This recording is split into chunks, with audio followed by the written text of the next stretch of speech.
योगेन चित्तस्य पदेन वाचा मलं शरीरस्य च वैदिकेन योपाकरोत्तं प्रवरं मुनीनां पतञ्जलिं प्राञ्जलिरानतोऽस्मि।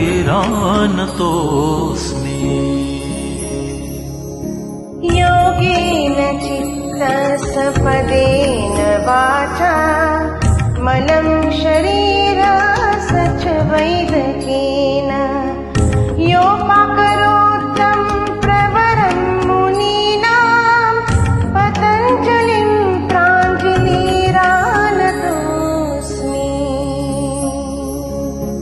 योगेन चित्तस्य पदेन वाचा मलं शरीरस्य च वैदिकेन